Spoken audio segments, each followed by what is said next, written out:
Mr. Speaker, there's much I will not have time to say. I will say this. I was talking to a group of high school football players a number of years ago, and I said, guys, why is there a difference between what you do and you're willing to let folks see when you're out with your friends on Friday night and what you do when you're around your grandparents and your youth pastor? Why is there a difference there? Why is there a difference? After a long talk I had with these young guys, the point I made to them, and the point they came to understand was that they knew right and wrong. They knew their grandparents and mom and dad taught them right from wrong, but sometimes as an adolescent they live a double life. You know, that story strikes home to all of us. If we think back to our upbringing, that this aligning what we know is right with what we practice every day takes time. That's really the marks of adulthood, is aligning what you know is right with the life that you live. Well, ladies and gentlemen, that's a powerful story I share with young people all the time, because that's really a picture of the life of our nation. Our nation was founded on right principles. Our nation's promise that all men are created equal, they're endowed by our Creator with certain inalienable rights, is true to all people. The challenge our nation faces is the idea that our nation's principles is right is being undermined across our nation. Our nation's principles are right. But as we were an adolescent nation, there's a lot of years in our history that we didn't live as a nation in accordance with our ideals. In fact, 75 years after the signing of our U.S. Constitution on September 17, 1862, a regiment of the Pennsylvania and New York infantry crossed Burnside's Bridge across Antietam Creek. It was the turning point of the Civil War.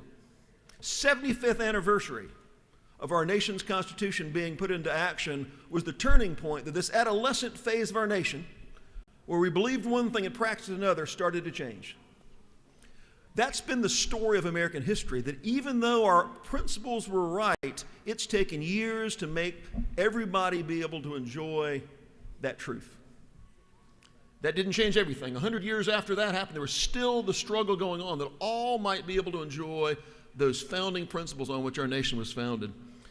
Ladies and gentlemen of the House, I share this story with you today because this is really the story of American history. And this is what's really under attack in our nation today. Not the issue that our nation is right about its principles and has taken time that everybody might be able to enjoy those principles. That is the story of our nation. But a narrative that's being pushed today is that our nation itself, the principles themselves are wrong. And that the America in its founding, its principles itself needs to be scrapped and thrown away.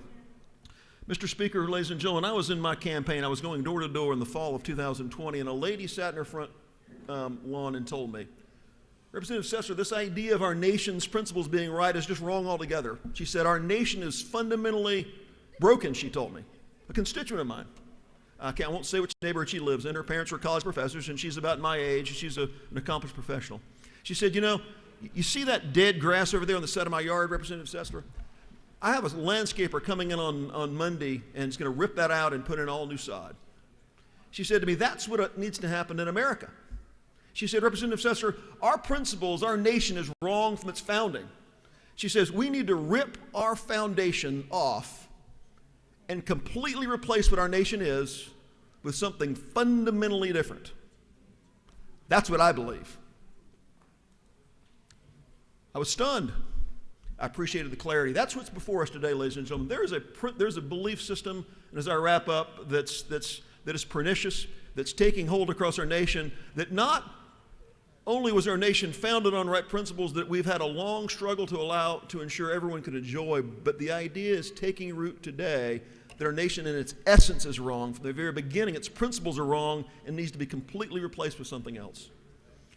I would call this a fringe issue had I not heard that from a 5th grade student just about 8 years ago. I was passing out constitutions in one of my elementary schools, and I passed them out to kids. I was talking about our nation's principles, and I had a 10-year-old young man who had the guts. Candidly, I respect his guts. But he said to me, I don't want this. I don't want this Constitution. This document is just, it's trash. It's based on evil things. Everything our nation ever has been wrong. I don't want this thing. Well, you know what? People our age may come to believe silly things, but 5th graders don't learn that from nowhere. So ladies and gentlemen in the House, I want to share with you this issue of critical race theory, this issue that there are people being taught inherently divisive concepts is something that exists as a cancer in our culture, but should never be taught in our schools. It wasn't taught in our Cobb County schools, and I hope it's not being taught in yours, but it never should be. Because the principle our nation's founded on are right, and our goal as leaders, all of us, is to never take our eye off those principles, but to make sure every single person in our culture can participate in the promise that is America. Ladies and gentlemen, with that, I ask you to support HB 1084. Gentleman has yielded the well. Is there any objection to the previous question being ordered? The chair hears none. The previous question is ordered. We now have the minority report. 20 minutes by rule for the minority report. Chair recognizes as the first speaker Representative Wynn.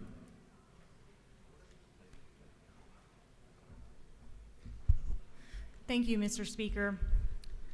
You know, I don't think I'm the only member who felt this way today, but when we were listening to the debate on House Bill 1, and I heard the speeches from those in support of the bill, I literally said, we can take these talking points from these speeches and use them for House Bill 1084. But what I want to do today is share with you all a little bit about my history. A few weeks ago, my older sister told me that her 5-year-old boy came home from school. He had just learned about Rosa Parks, and he asked, "Mommy, why did white and black people have to drink from different water fountains?" And then he went on to ask her about his own race, because he knew he was Vietnamese, but he didn't know that he was Asian American.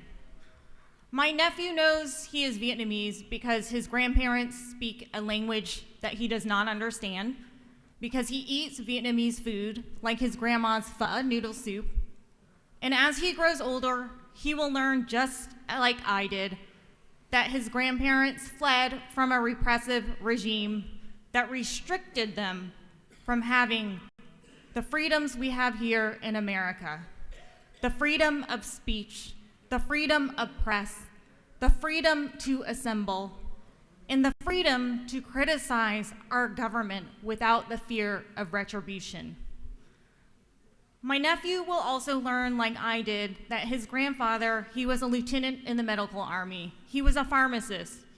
He will learn that in 75, after Saigon fell, my grandfather was part of the tens of thousands of Vietnamese people who were imprisoned by the communist regime.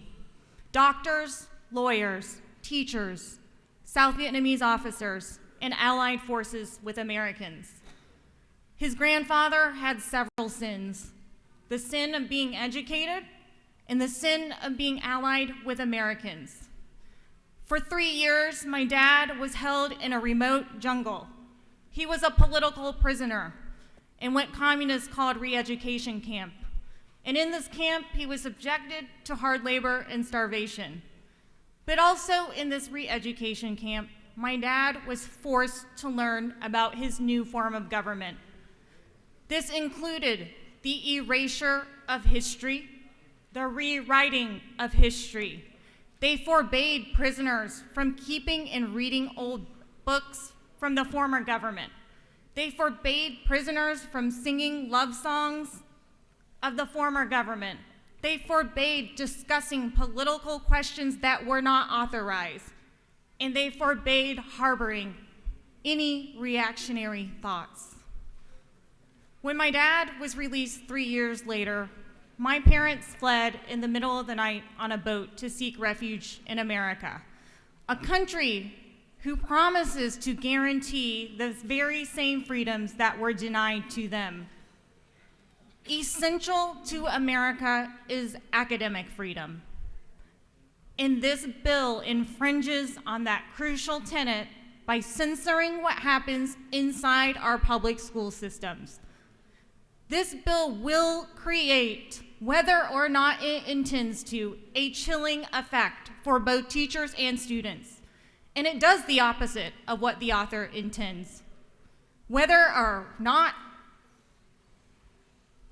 we are white, black, Asian, or Latino, We all want to live in a unified nation.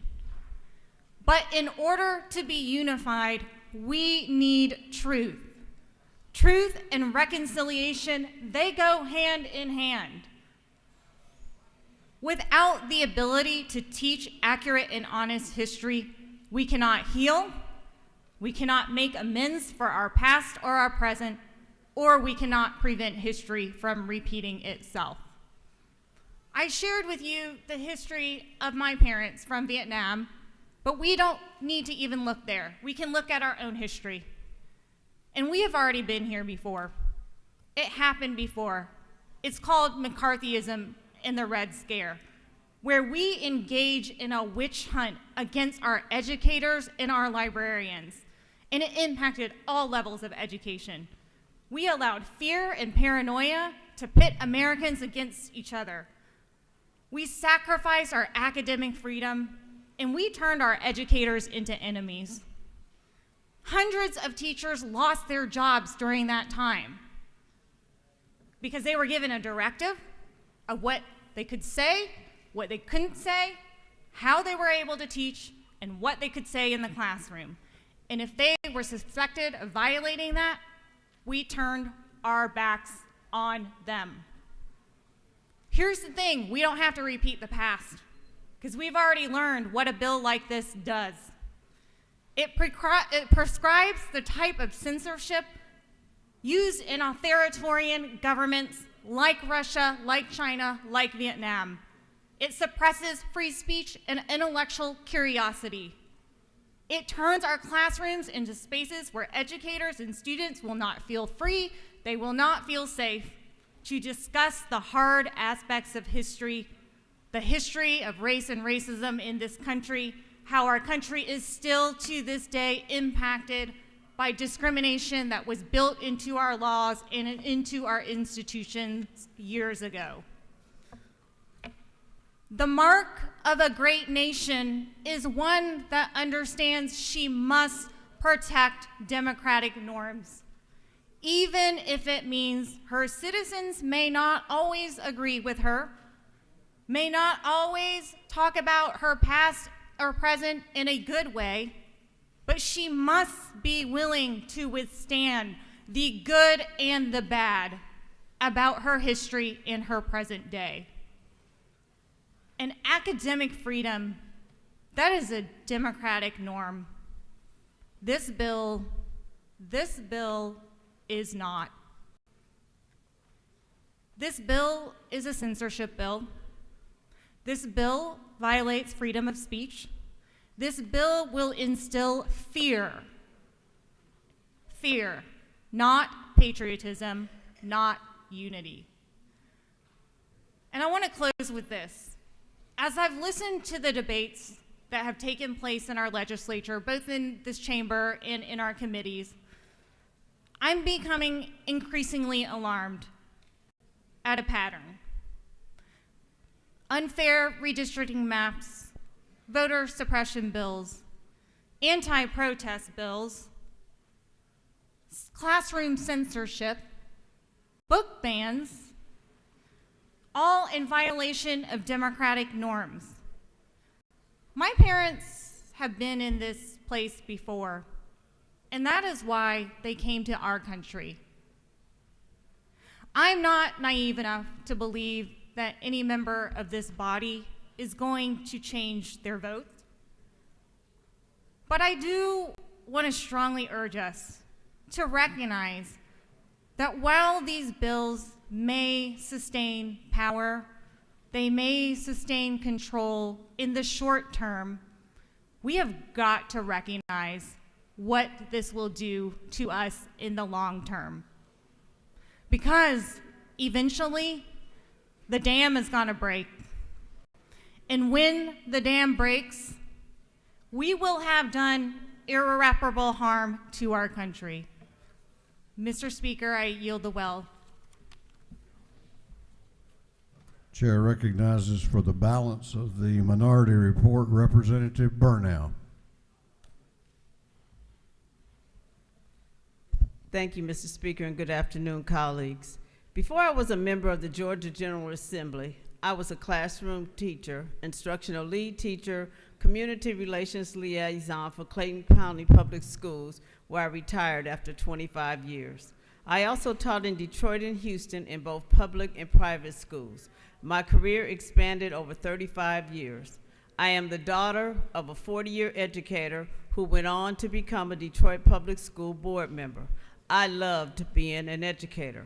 I woke up every day proud to serve the students, families, teachers in my community, and worked hard to ensure the next generation of leaders receive the high-quality education they deserved.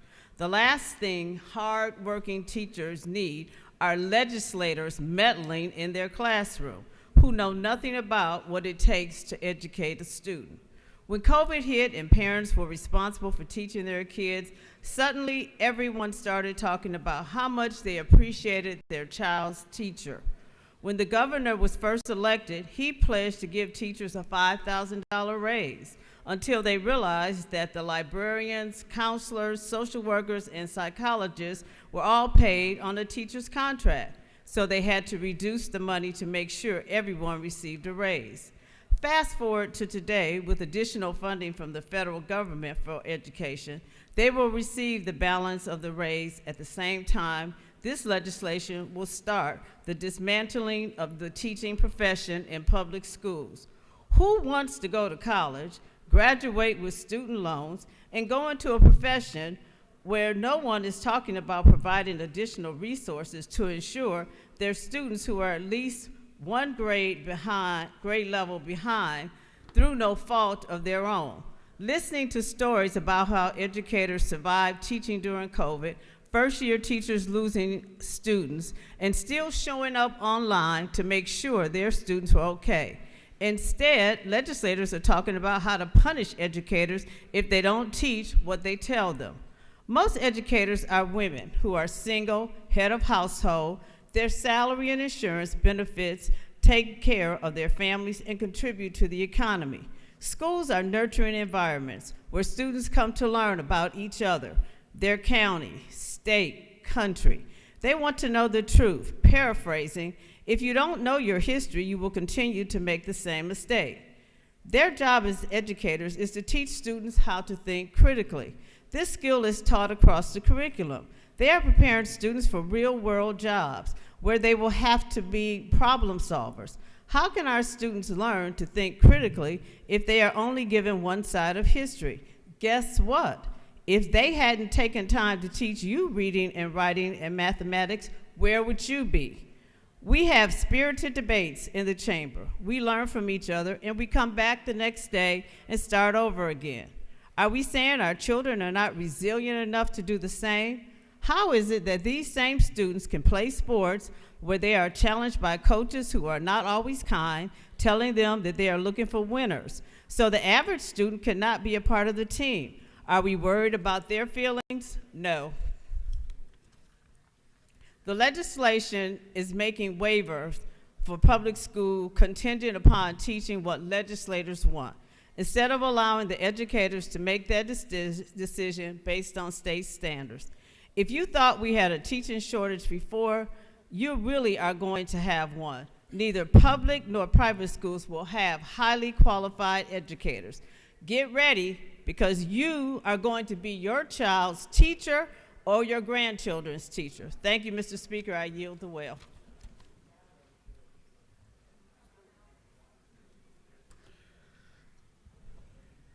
That completes the minority report. Is there any objection to adopting the committee substitute?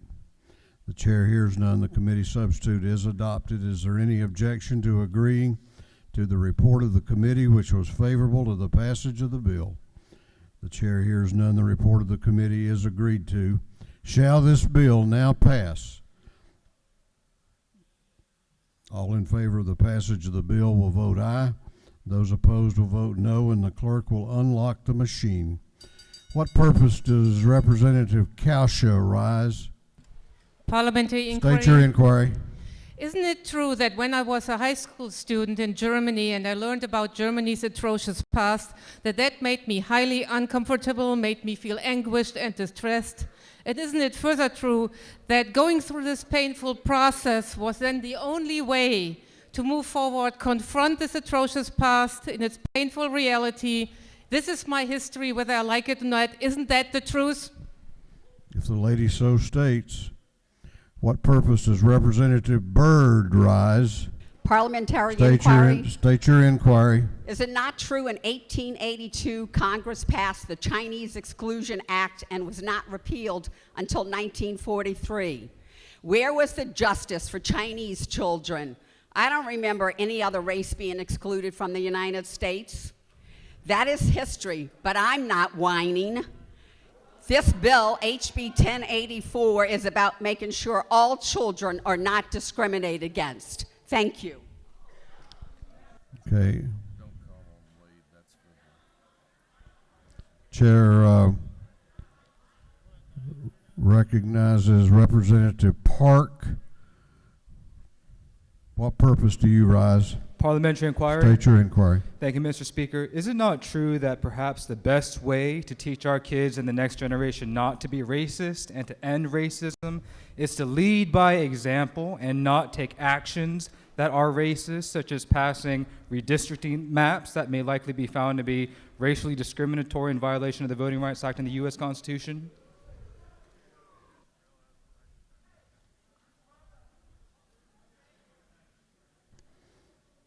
All right, let's do one more. What purpose does Representative Derrick Jackson rise? Inquiry.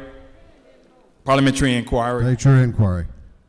Mr. Speaker, is it not true that if we pass House Bill 1084, that we will have to remove all of the historic relics, paintings, change all the displays on the fourth floor because they will prompt a teacher that's given a tour in the Capitol to discuss some of the history around these paintings and statues on the Capitol grounds? Well,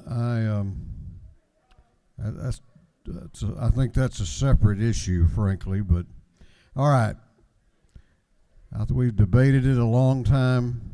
We had a few parliamentary inquiries. Have all members now voted? Have all members voted? If so, the clerk will lock the machine on the passage of House Bill 1084. The ayes are 92, the nays are 63. This bill, having received the requisite constitutional majority, is therefore passed. What purpose does Representative Cannon rise?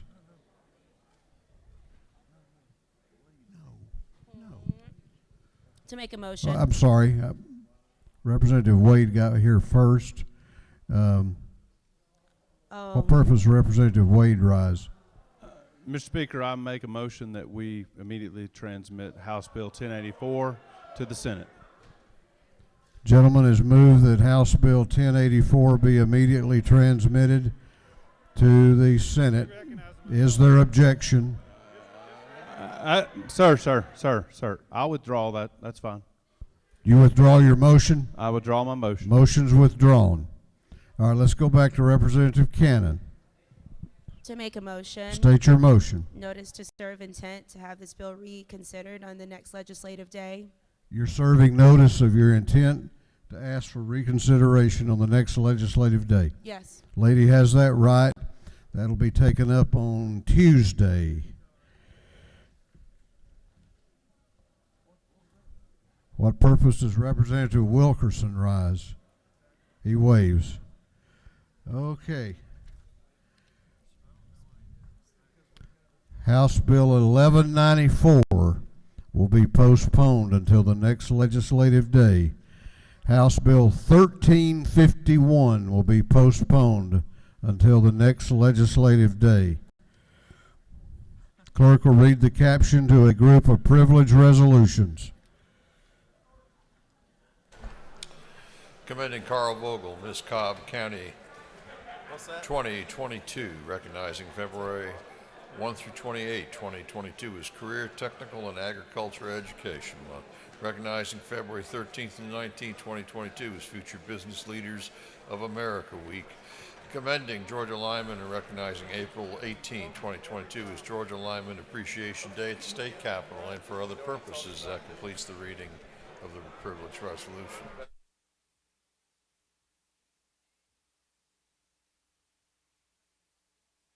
Is there any objection to adopting the privilege resolutions?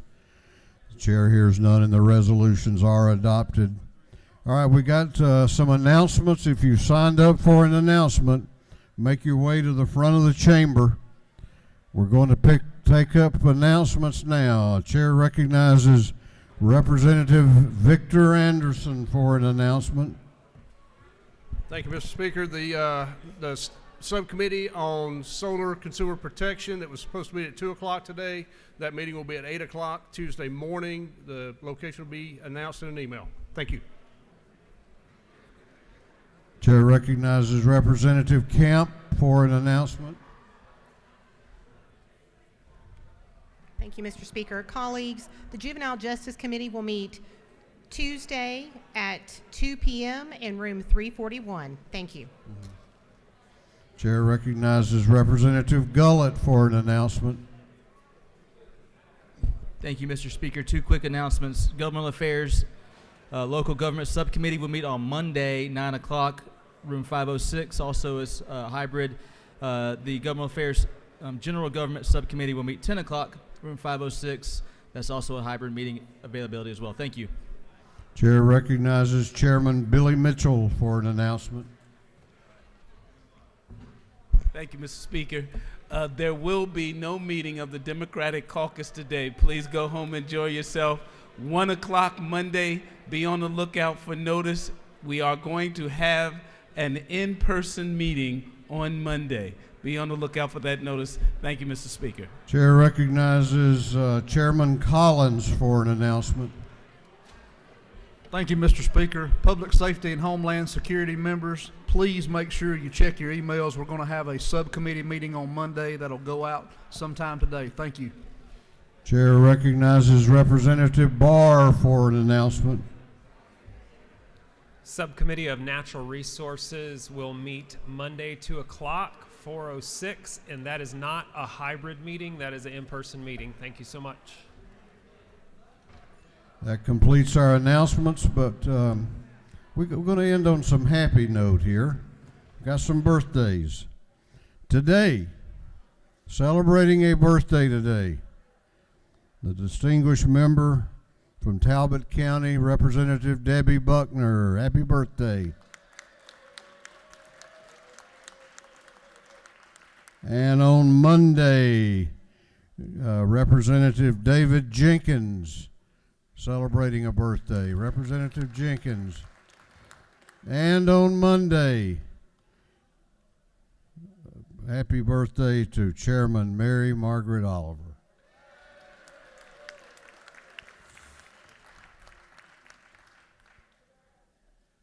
What purpose does Representative Sharper rise?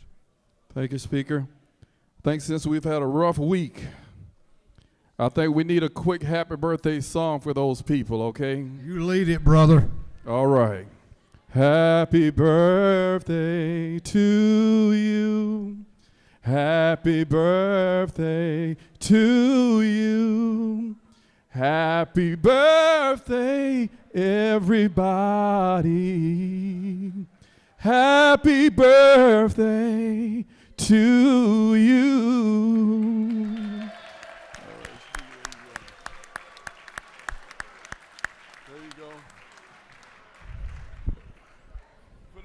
Yeah, we did need that, Representative. All right, the chair recognizes the majority leader of the House for a motion. Mr. Speaker, if I could, I would, but I won't. But I'll do it this way. Mr. Speaker, I move this House stand adjourned until 10 a.m. Tuesday, March the 8th, 2022. Well, the motion is music to my ears, so the majority leader has moved that this House be adjourned until Tuesday, March the 8th at 10 a.m. All those in favor of the motion will say aye. Those opposed will say no. The ayes have it, and this House will be adjourned until Tuesday, March 8 at 10 a.m.